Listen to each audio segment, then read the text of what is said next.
à tous. Soyez les bienvenus. Ce matin, j'aimerais vous dire quelque chose, c'est du sérieux. C'est sérieux parce que Dieu veut parler à nos cœurs.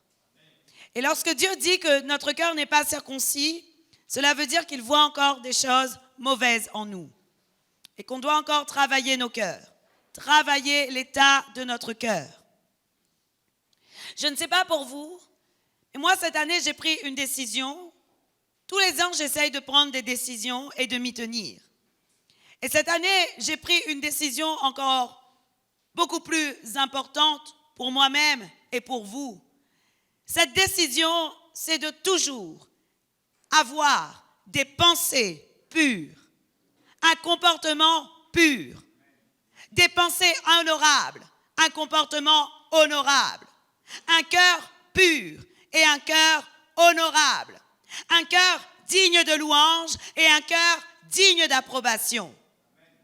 Et ça, c'est ma décision à moi. Autrement dit, je ne permettrai pas à mon cœur de penser quelque chose de mal sur quelqu'un d'autre. Et vous savez, j'ai quelque chose à vous dire.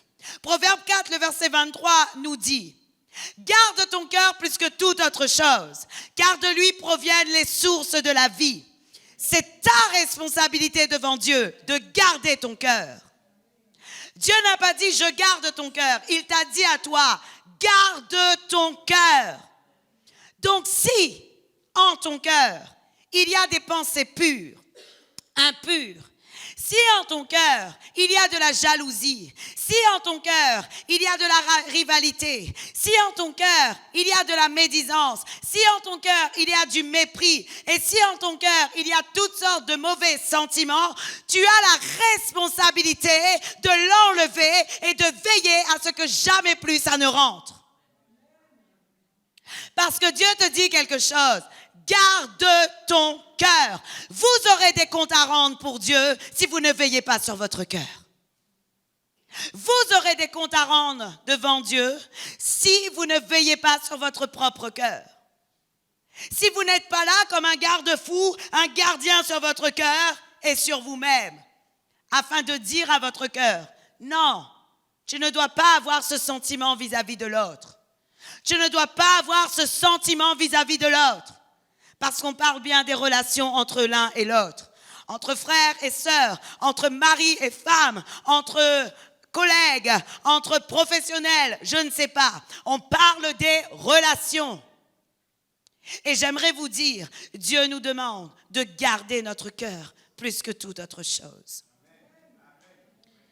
Et je crois que ce matin, Dieu veut nous parler au travers de ce cœur et au travers de notre attitude que nous devons avoir. Amen. Vous savez, lorsque mon cœur est tortueux, ma vie de foi n'est pas fructueuse. Lorsque mon cœur est tortueux, je ne reçois pas de Dieu correctement ses directions. Lorsque mon cœur est tortueux, je ne peux pas. Pourquoi? Parce qu'il y a la noirceur de mon cœur mélangée au désir de Dieu. Et voilà pourquoi il faut que mon cœur soit pur, afin que les désirs de Dieu en sortent intacts. Parce que les directives de Dieu, n'oublions pas, transitent par notre intelligence et par nous-mêmes. Oui ou non? Alors aujourd'hui, nous avons besoin réellement d'avoir l'attitude du Fils de Dieu. L'attitude du Fils de Dieu. Dieu nous demande d'avoir une attitude de Fils ce matin. Dieu nous demande d'avoir une attitude de fils ce matin. Et vous allez comprendre pourquoi je vous le dis. Amen. Alors je vais prier pour cette parole. Et je vais rendre grâce à Dieu pour ce qu'il a déjà fait. Seigneur Dieu Tout-Puissant, ta parole est la vérité. Ta parole est vivante et efficace. Aujourd'hui, ta parole est une épée à 2 tranchants. Parfois, elle est un marteau. Elle brise le roc.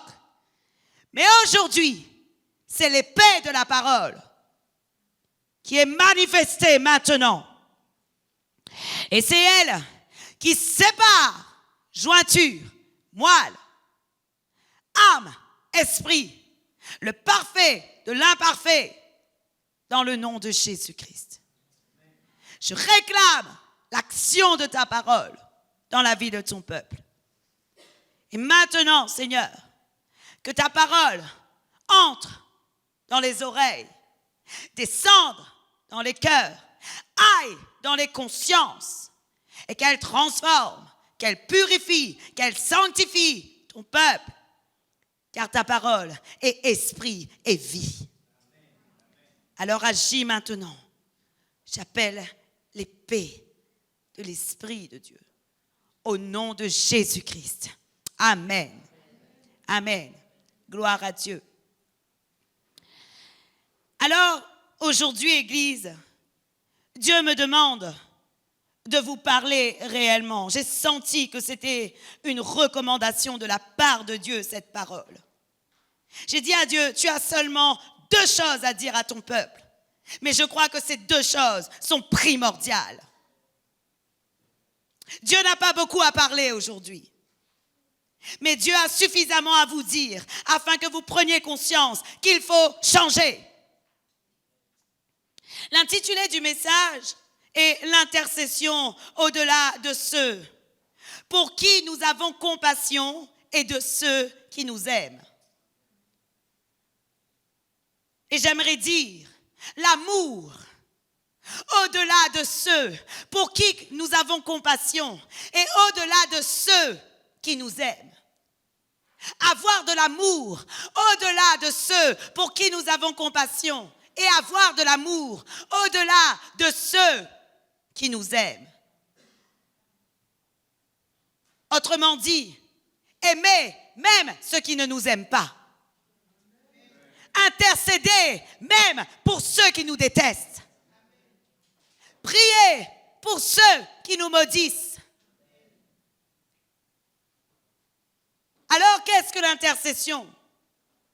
C'est le fait d'intervenir, de plaider devant Dieu en faveur d'une personne. Et j'aimerais vous dire aujourd'hui, Église, c'est sérieux ce que je vais vous communiquer. Jésus l'a fait et il le fait encore. Mais il ne l'a pas fait seulement pour ceux qui l'aiment. Il l'a fait pour ceux qui ne l'aimaient pas. Amen. La Bible nous dit dans Luc 23, à partir du verset 33.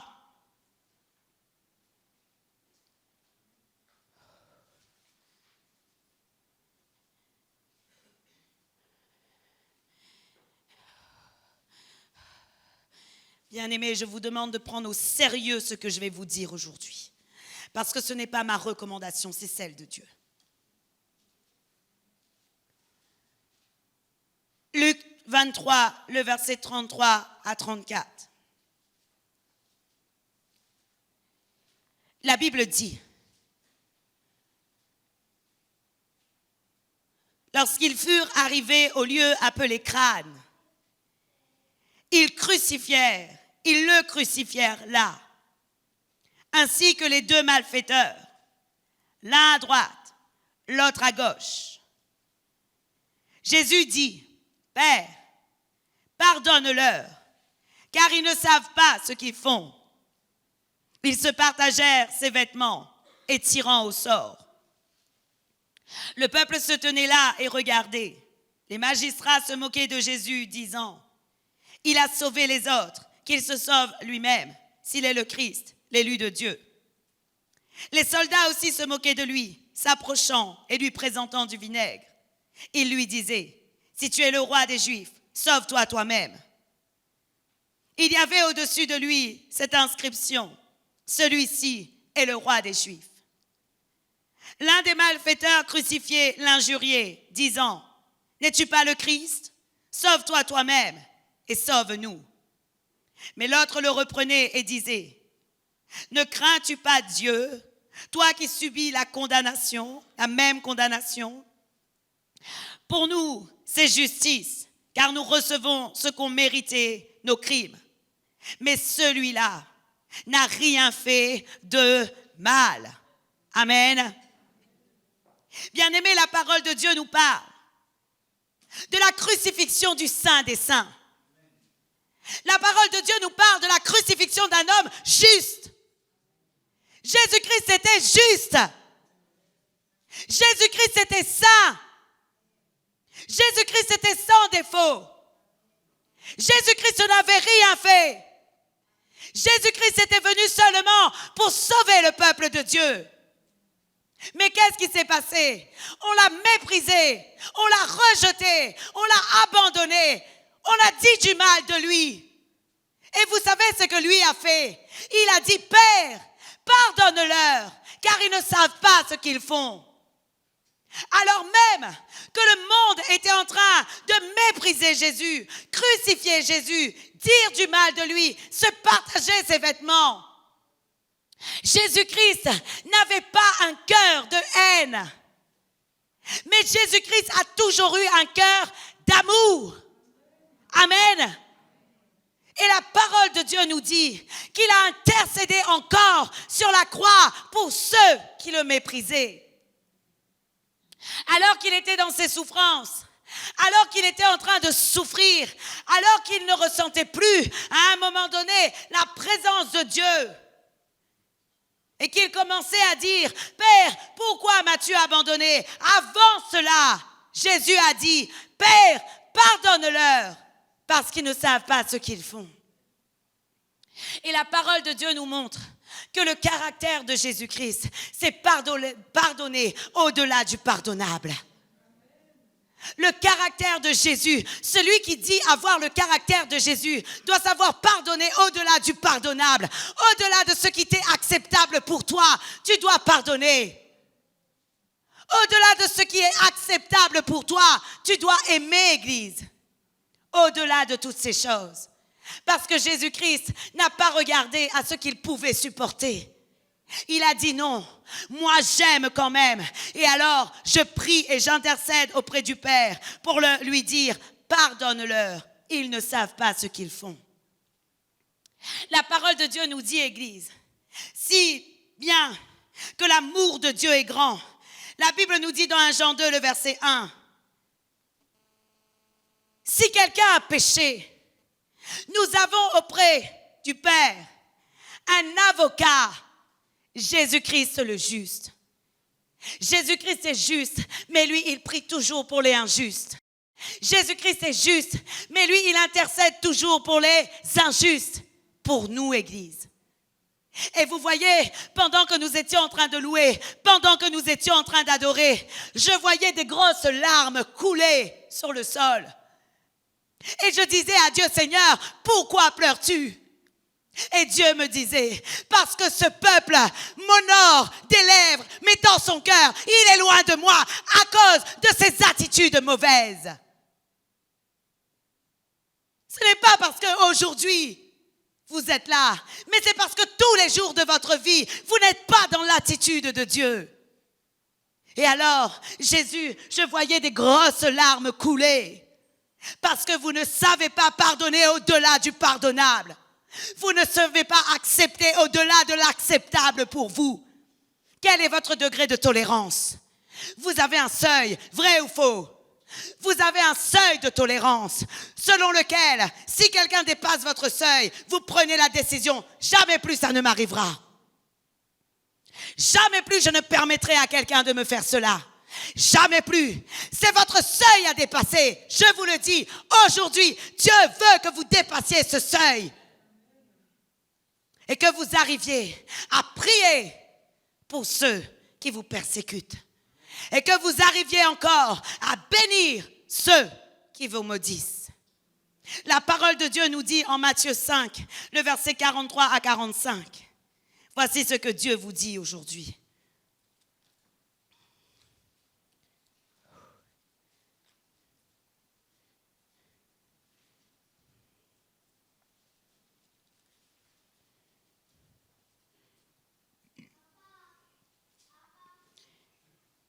Vous avez appris qu'il a été dit, tu aimeras ton prochain et tu haïras ton ennemi. Bien-aimés, c'est ce que le monde nous apprend, vrai ou faux? Nous avons toujours appris que nous devons aimer notre prochain, mais que nous devons haïr notre ennemi. Mais moi, je vous dis, et voilà ce que Dieu nous dit. Aimez vos ennemis. Bénissez ceux qui vous maudissent. Faites du bien à ceux qui vous haïssent. Priez pour ceux qui vous maltraitent et qui vous persécutent, afin que vous soyez fils de votre Père qui est dans les cieux. Car il fait lever son soleil sur les méchants et sur les bons. Et il fait pleuvoir sur les justes et sur les injustes. Si vous aimez ceux qui vous aiment, quelle récompense méritez-vous? Les publicains aussi, n'agissent-ils pas de même? Et si vous saluez seulement vos frères, que faites-vous d'extraordinaire? Les païens aussi, n'agissent-ils pas de même? Soyez donc parfaits, comme votre Père céleste est parfait. Amen. Dieu nous demande aujourd'hui, Église, de réussir à dépasser nos limites. Nos limites du jamais plus ça ne m'arrivera et jamais plus je n'aiderai et jamais plus je ne ferai. Et moi, cette personne, je prie afin que Dieu réellement le corrige, afin que Dieu fasse des choses contre lui parce que je veux avoir justice. Dieu nous demande de dépasser cela.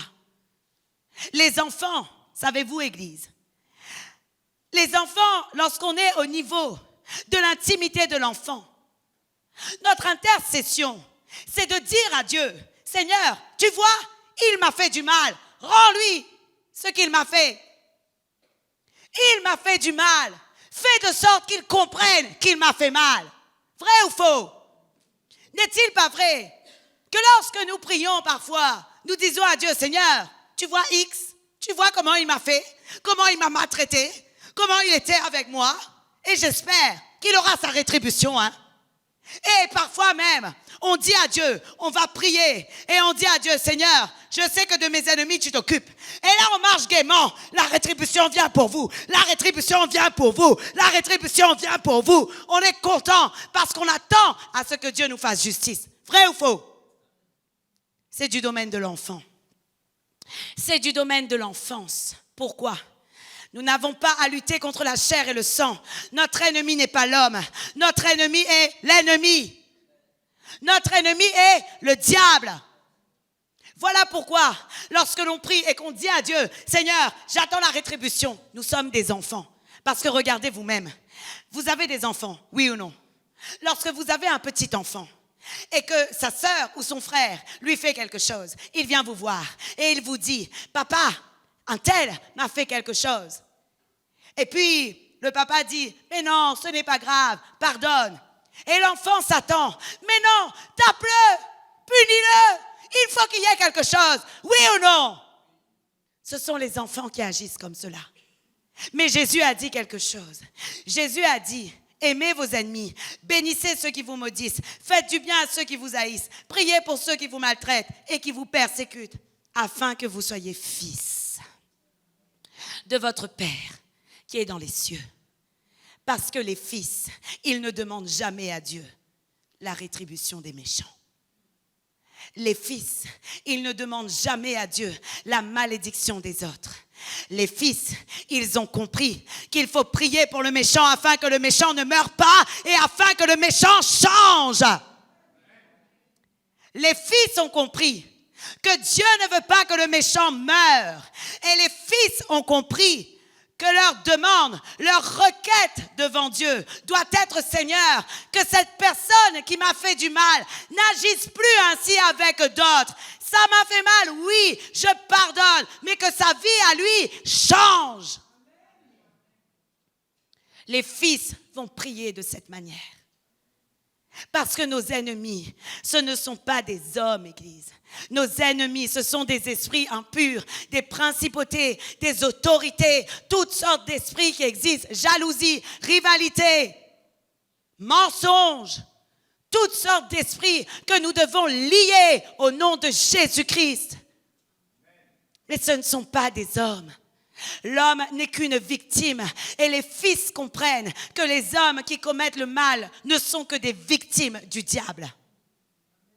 Les fils ont compris que les hommes qui nous font du mal ne sont que des victimes du diable. Alors qu'est-ce qu'ils vont faire? Ils vont prier pour ceux qui les persécutent, afin que ceux qui nous persécutent soient des hommes et des femmes libres et qu'ils ne soient plus captifs et que la vie de Dieu coule en eux et que la grâce de Dieu abonde pour eux et que nous puissions ensuite nous réjouir ensemble.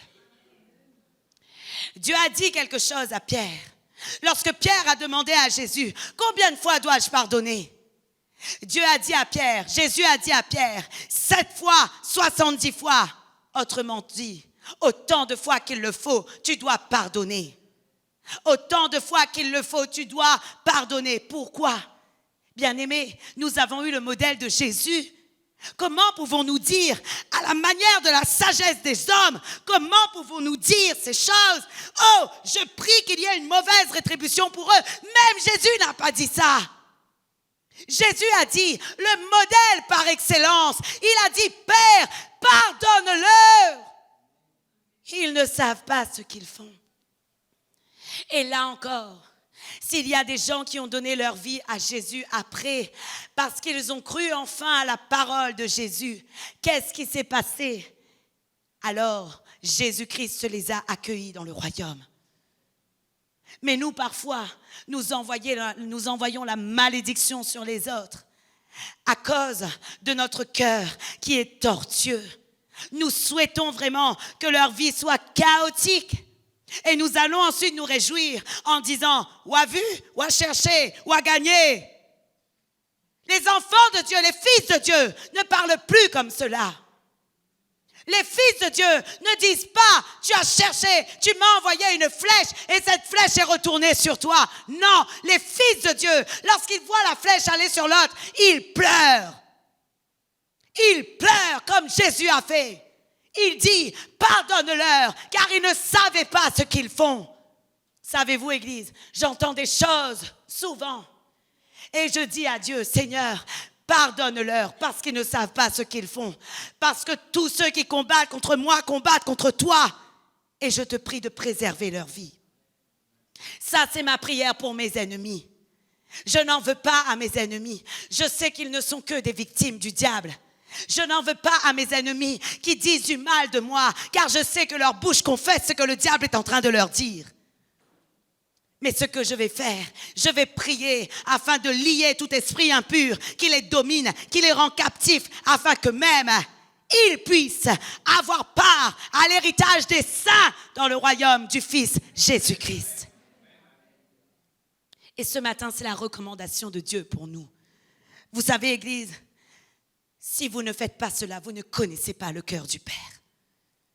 Parce que le cœur du Père pardonne toujours. Le cœur du Père pardonne toujours. Vrai ou faux? Le cœur du Père aime toujours. Lorsque nous sommes infidèles, lui, la Bible dit, il demeure fidèle. Pour quel ennemi doit-on prier? Je vous pose une question et j'ai vraiment eu à cœur de vous le dire. Doit-on prier pour le diable? Jamais. Nous ne devons pas prier pour le diable. Mais vous savez pourquoi? Vous êtes-vous déjà posé la question? Pourquoi je ne dois pas prier pour le diable? Pourquoi je ne peux pas prier pour le diable? Parce que si Dieu veut que tous soient sauvés, mais pourquoi on ne prie pas pour le diable? Pardonnez-moi, ce sont des questions que vos enfants peuvent vous poser. Ce sont des questions que vos enfants à vous peuvent vous poser parce que dans leur innocence, eux, ils pensent que tout le monde peut être bon. Et ce sont des questions qui peuvent venir de la part de vos enfants. Et alors, moi, je me suis posé cette question. Et j'ai posé cette question à l'Esprit de Dieu.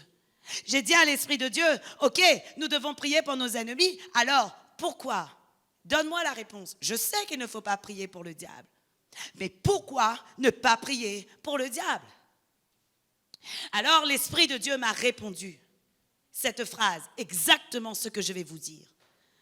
Tout simplement, parce qu'il n'y aura jamais aucune repentance en lui et que son jugement a déjà été prévu par Dieu. Il n'y aura jamais aucune repentance pour le diable. Voilà pourquoi on ne peut pas prier pour lui. La Bible nous dit dans Juge 1, le verset 6, qu'il a réservé pour le jugement du grand jour, enchaînés éternellement par les ténèbres, les anges qui n'ont pas gardé leur dignité, mais qui ont abandonné leur propre demeure. Amen. pardonnez-moi. Au nom de Jésus-Christ, j'ordonne à cet esprit de position de quitter ce lieu maintenant. Juge 1, le verset 6, la Bible dit qu'il a réservé pour le jugement du grand jour, enchaînés éternellement par les ténèbres, les anges qui n'ont pas gardé leur dignité, mais qui ont abandonné leur propre demeure. C'est dans Juge 1, le verset 6. Amen. Voilà pourquoi aujourd'hui, Église, nous ne pouvons pas prier pour le diable. En réalité, ce que Dieu nous demande, c'est de bénir tous ceux qui s'opposent à nous, ceux qui sont utilisés contre nous de manière humaine pour nous ralentir. Il dit, bénissez ceux qui vous maudissent, faites du bien à ceux qui vous haïssent et priez pour ceux qui vous maltraitent et vous persécutent. C'est la recommandation de Dieu pour tout homme. La recommandation de Dieu pour nous, c'est de prier pour ceux qui nous maudissent, de prier pour ceux qui ne nous aiment pas, de bénir ceux qui nous maudissent, de prier pour ceux qui nous haïssent et de prier pour ceux qui nous maltraitent et qui nous persécutent. Amen. Et si Dieu le dit, Église, c'est parce que le résultat de notre prière engendre du résultat. Notre prière engendre du résultat. Voilà pourquoi Dieu nous le demande. Bien-aimés, lorsque Jésus a dit « Père, pardonne-leur, parce qu'ils ne savent pas ce qu'ils font », vous savez ce que Jésus a fait? Il n'a pas permis que la vie de ces hommes soit maudite à jamais. Lorsque Jésus a dit « Père, pardonne-leur, parce qu'ils ne savent pas ce qu'ils font », Jésus n'a pas permis que la vie de ces hommes soit maudite à jamais. Parce que vous savez, Église, nous avons de notre bouche le pouvoir de la vie et la mort. Et parfois, lorsque nous souhaitons des choses pour les hommes, nous sommes en train de maudire leur vie. Et lorsque nous disons à Dieu, Seigneur, il faut que tu fasses quelque chose là vraiment. Et j'attends vraiment leur rétribution. En réalité, penses-tu que c'est comme ça que Dieu agit? Dieu n'agit pas comme cela. Dieu va faire de sorte à ce que cette personne change son cœur si tu pries pour lui. Dieu va faire de sorte que cette personne soit transformée dans sa vie si tu pries pour lui. Mais le Seigneur ne va pas être celui qui va prendre le bâton pour réellement faire mal à l'autre. Ça, ce sont les portes que l'on ouvre pour le diable. En Dieu, il n'y a pas de mal. En Dieu, il n'y a pas de mal. Oui ou non? Lorsqu'on voit quelqu'un pour qui on a prié avoir mal, c'est parce que nous avons ouvert notre propre porte, une porte devant lui, un trou devant lui. Et nous allons récolter ce que nous avons semé aussi, parce qu'on ne se moque pas de Dieu. Je suis désolée de dire, lorsque nous prions, nous devons maudire les œuvres du diable, nous devons condamner les œuvres du diable, mais nous devons bénir ceux qui nous persécutent. Ne vous y trompez pas, Église, ne rentrez pas dans le camp de l'ennemi. Ne soyez pas de ceux qui maudissent les vies sans le savoir. Parce que parfois vous maudissez une vie sans le savoir. Comment voulez-vous que cet homme ou cette femme change? Vous êtes le sel de la terre, vous êtes la lumière du monde et votre parole a un pouvoir. Comment voulez-vous que cet homme et cette femme changent si vous êtes là à souhaiter qu'ils puissent avoir une vengeance contre lui? Ce n'est pas le cœur de Dieu de demander vengeance. Je ne crois pas du tout que pour le peuple, le cœur de Dieu, c'est de demander vengeance. La parole de Dieu nous dit que le Seigneur nous demande de bénir ceux qui nous maudissent et de prier pour ceux qui nous maltraitent et nous persécutent. Alors voici les résultats de la prière pour nos ennemis. Le premier résultat que cela engendre, la prière pour ceux qui nous font du mal, la prière pour ceux qui nous persécutent. Le premier résultat est la liberté de l'âme de ceux qui font ou disent du mal vis-à-vis de toi. Le premier résultat est la liberté de l'âme de ceux qui font ou disent du mal vis-à-vis de toi. Amen. Car tes prières de bénédiction par tes prières de bénédiction, tu leur donnes part à la bénédiction de Dieu. Amen. Job 42, le verset 7 à 9, voici ce que nous dit la parole.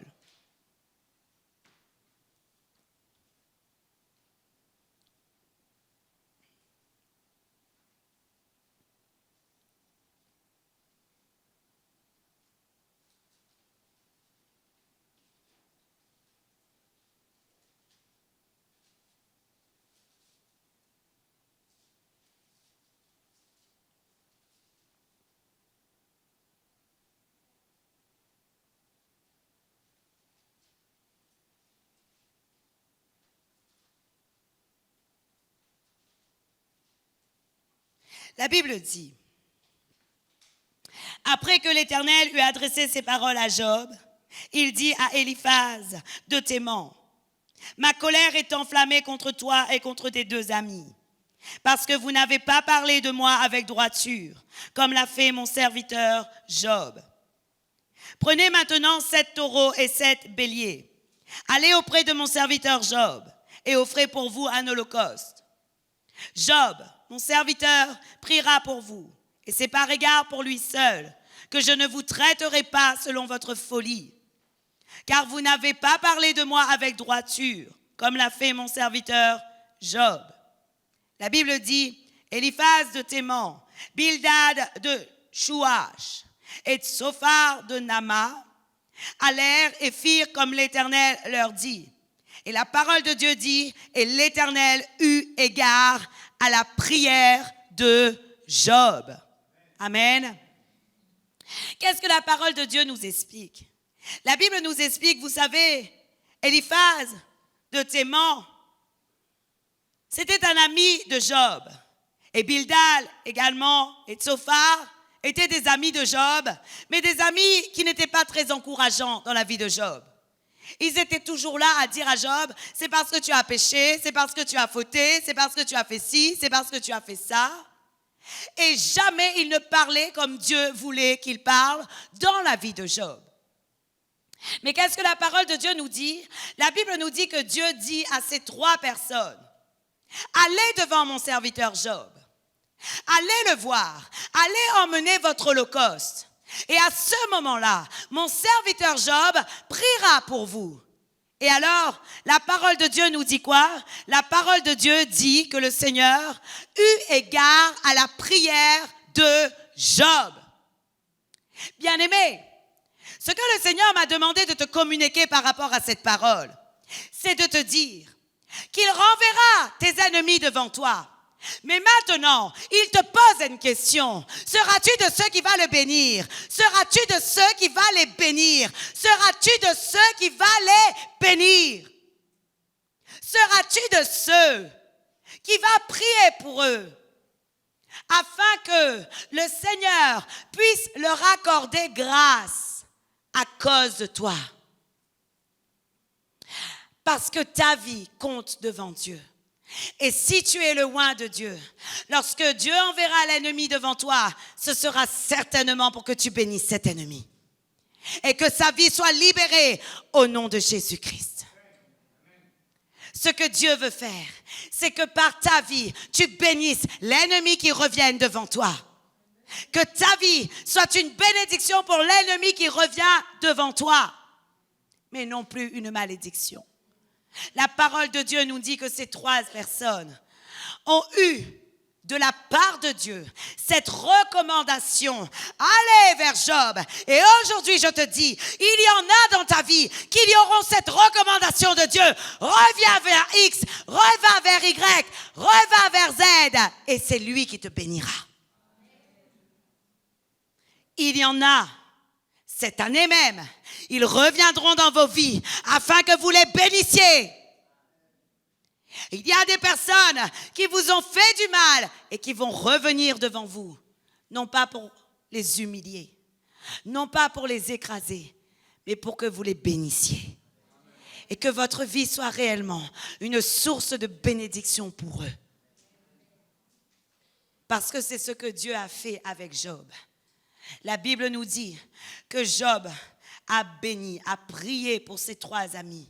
Et l'Éternel eut égard à la prière de Job.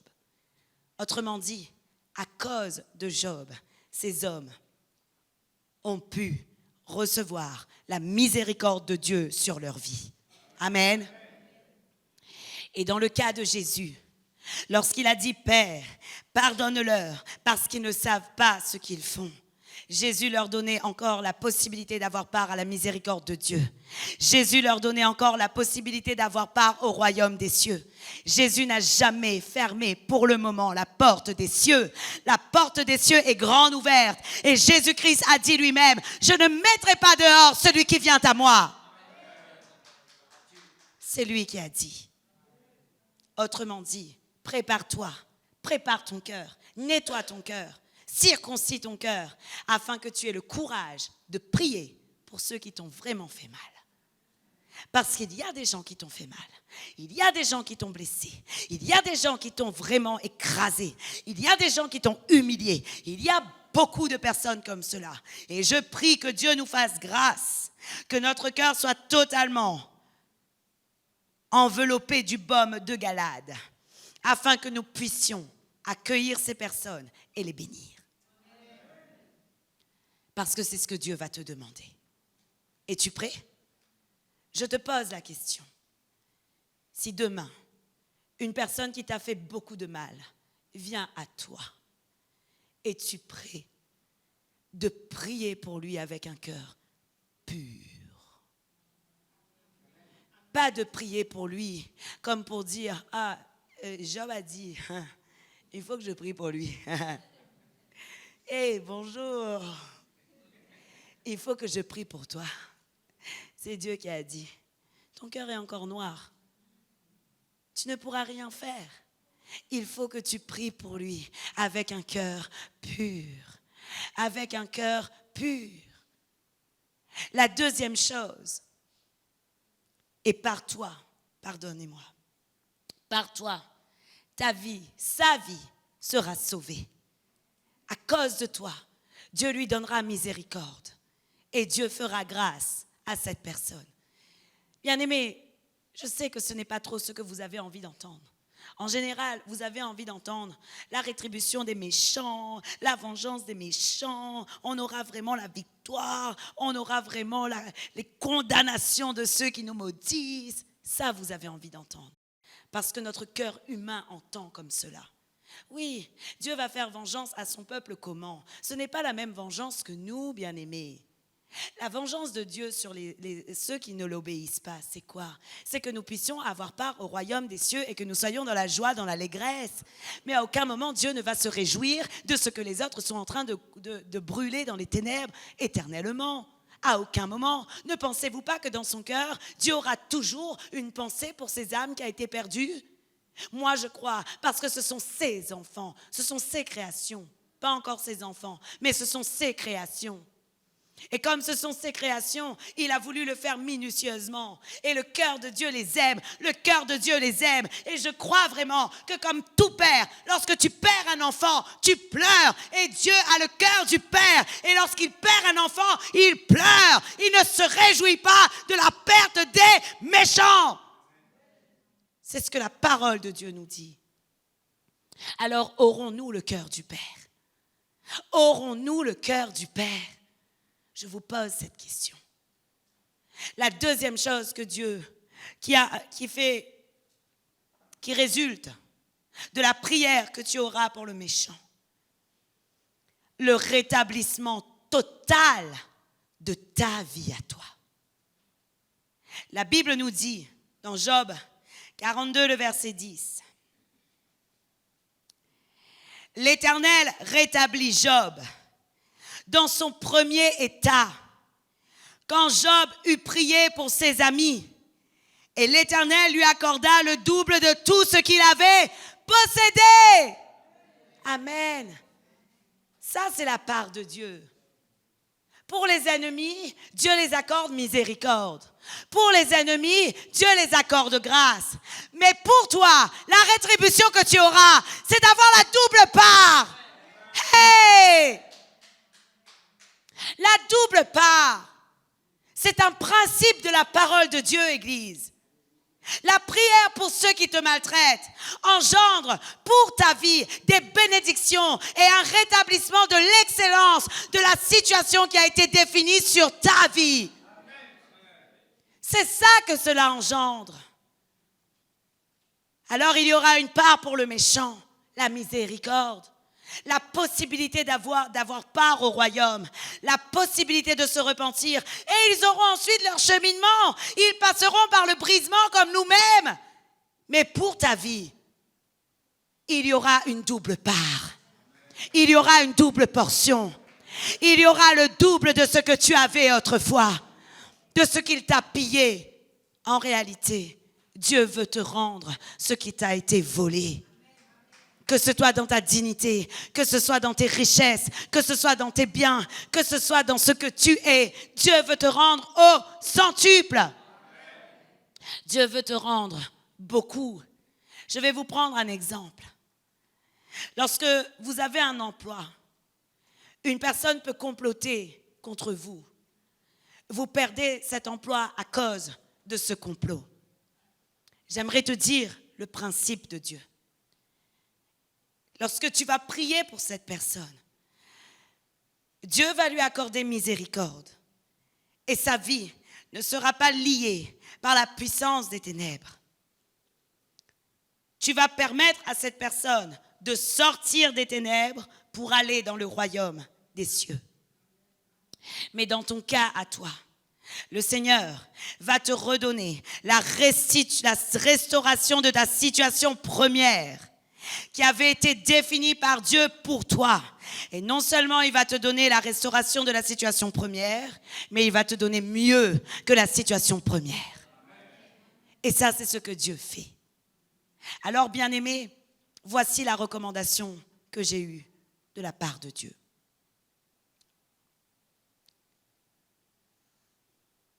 Dieu nous dit, soyez ouverts à la conduite de l'Esprit de Dieu. Car il ne vous conduira pas seulement à prier pour ceux qui sont pauvres. Il ne vous conduira pas seulement à prier pour ceux qui sont affligés. Il ne vous conduira pas seulement à prier pour ceux dont vous avez compassion. Mais attendez-vous à devoir prier aussi pour ceux qui vous ont fait du mal, pour ceux qui vous maudissent, pour ceux qui vous persécutent, pour ceux qui disent faussement du mal de vous. Beaucoup de ceux qui vous ont méprisés seront de ceux que Dieu va envoyer vers vous, afin que vous puissiez bénir leur vie.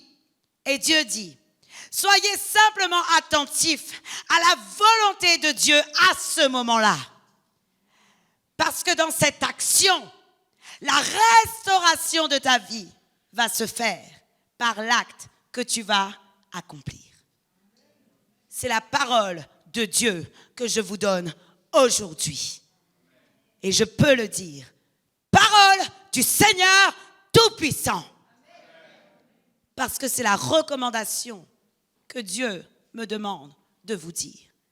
Alors qu'est-ce que Dieu vous dit? Nettoyez vos cœurs. Préparez vos cœurs. Vous comprenez mieux pourquoi Dieu vous disait, circoncisez vos cœurs. Je suis convaincue, Église, ne soyons pas des menteurs. Ne soyons pas hypocrites avec nous-mêmes. Nous avons tous des personnes. Si nous les rencontrons demain, nous aurons du mal à leur dire bonjour. Nous aurons du mal à leur croiser.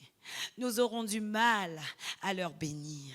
Nous aurons du mal, vraiment beaucoup de mal, à les aimer. C'est la vérité, oui ou non? Mais le cœur du Père est que nous puissions aimer tous ceux qui nous font du mal. Le cœur de Père est que nous puissions pardonner à ceux qui nous ont fait du mal. Et c'est maintenant que Dieu vous le demande. Parce que même pour votre vie, il y a une rétribution. Ne vous privez pas de la double part à cause d'un cœur tortueux. Mais ayez un cœur pur, ayez un cœur bon, ayez le cœur du Père, afin que vous puissiez avoir la double part de bénédiction qui est réservée pour vous. C'est aussi une clé de la parole. Amen. Que Dieu vous bénisse et que vous puissiez entendre la voix de Dieu et repentir vos cœurs sincèrement. Je ne sais pas qui vous a fait du mal. Je ne connais pas toute votre vie. Mais je sais que si Dieu a parlé, c'est pour quelque chose. Et si Dieu a parlé aujourd'hui, c'est certainement pour que tu pardonnes à celui qui t'a fait du mal et pour que tu pries pour lui, afin qu'il ne soit pas récidiviste d'abord, qu'il ne soit pas d'abord récidiviste, qu'il ne reproduise pas ce qu'il a déjà fait avec toi, parce que de même qu'il t'a fait mal, il peut faire mal à quelqu'un d'autre. Et ça, c'est grave, parce que si toi, tu t'en es sorti, parce qu'aujourd'hui, tu peux être sauvé par Jésus, peut-être que d'autres vont être des victimes, et peut-être qu'eux ne s'en sortiront jamais. Alors, qu'est-ce que tu vas devoir faire? Tu vas devoir pardonner à sa vie, et tu vas devoir prier pour lui, et tu vas devoir bénir sa vie, et tu vas voir la gloire de Dieu pour la tienne. Amen. C'est ce que Dieu nous demande. Amen. Entrons dans la louange à notre roi.